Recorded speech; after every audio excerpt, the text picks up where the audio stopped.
క్రీస్తు శక్తితో లోకాన్ని జయించు. పరిచయం.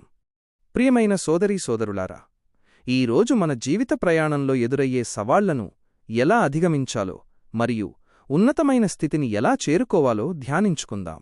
మనల్ని బలపరిచే శక్తి మనతో ఉన్నప్పుడు మనం దేనికీ భయపడాల్సిన అవసరం లేదు.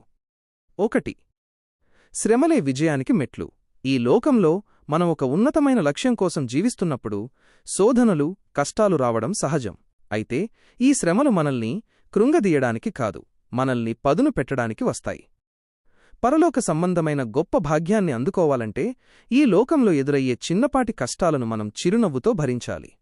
దేవుని రాజ్యం పట్ల బాధ్యత కలిగి ఉన్న వ్యక్తి ఈ లోకంలోని తాత్కాలిక ఆకర్షణలను అస్సలు లెక్కచేయడు. 2. లోకపు ఆశలను జయించడం. చాలామంది ఈ లోకపు భోగభాగ్యాలను చూసి మురిసిపోతుంటారు, కాని వాటన్నింటికంటే దైవికమైన ఆనందం గొప్పదని మనం గుర్తించాలి. రాజభవనాల వంటి సౌకర్యాల కంటే సత్యం కోసం నిలబడడంలోనే నిజమైన ధైర్యం ఉంది. లోకాన్ని విడిచిపెట్టి ముందుకు సాగుతున్నప్పుడు మనల్ని వెనక్కి లాగడానికి దుష్టశక్తులు ప్రయత్నిస్తుంటాయి. కాని మనం దైవవాక్యానికి లోబడితే ఆ శక్తులను సులభంగా జయించవచ్చు. 3. బలహీనతలపై విజయం.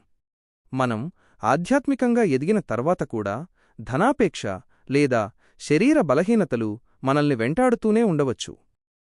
ప్రార్థనలో సోమరితనం, ఆత్మీయ విషయాల పట్ల అవగాహన లేకపోవడం వల్ల మనం పడిపోయే ప్రమాదముంది. శత్రువు మనల్ని జల్లెడపట్టాలని చూస్తుంటాడు.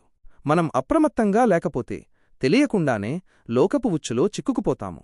కాబట్టి ప్రతిక్షణం ఆత్మసంబంధమైన గ్రహింపు కలిగి ఉండాలి. 4.